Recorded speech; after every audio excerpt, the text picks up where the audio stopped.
I will not write poetry when the teacher is talking. I will not write poetry when the teacher is talking. I will not write poetry when the teacher is talking.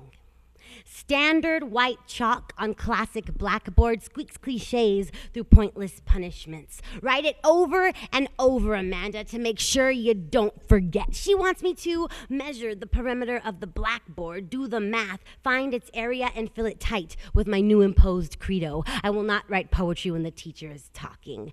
Fill it so I can't tell if the board was black or white to begin with. And I can't even get away with the occasional large writing. Do the math, she says.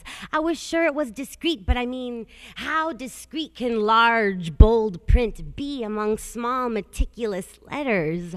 Maybe I'll steal her glasses when she's not looking. Better yet, when she is, for she won't much be able to see anyway. I'll flail them like lassos in circles above my head as I prance between the desk rows, pounce happy from one desktop to another, tear the blackboard to the floor, nail erasers to the bottoms of my shoes, and moonwalk the area of the blackboard, smearing Miss Jones's sacred philosophy to a dusty gray epiphany of tainted alphabet, all the while still flailing her spectacles in the air. Say, Miss Jones, you do a great zombie walk. Claim, Miss Jones, I've never really been too fond of charades, though I do love the game.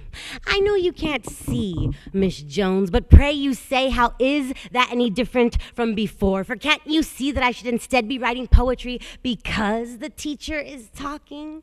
Have you learned nothing from the lectures you preach day after day, you anti-Emersonian fool?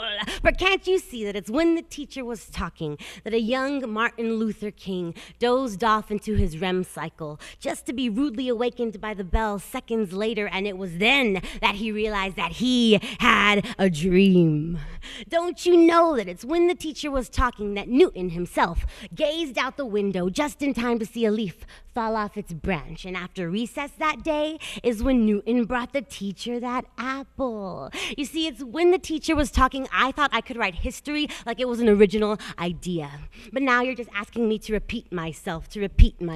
Can't you see my confusion when for so long you taught us to stay inside the lines, just to tell us years later that we must think outside the box?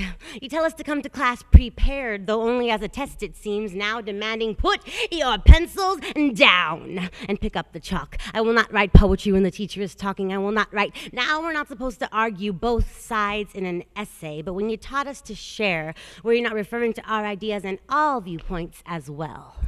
In first grade, my teacher got mad at me for putting black in my rainbow, and I had to start all over. He'd tell us to be blind to color, but we were trained to look at a group of things, and now it's a measure of your IQ if you can tell which one doesn't belong.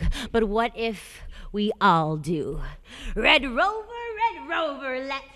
Well, anyone who wants to come over, except for those who bear arms, except for those with bare arms, dangerous amoebas or dry Plato. For we shan't kick poets out of the republic, but rather kick them in to the public. You won't need much aim for that, Miss Jones. Miss Jones? Miss Jones! Now, I know I'm not the teacher, but it is rather rude to be over there writing while I'm talking. Thank you. Woo-hoo.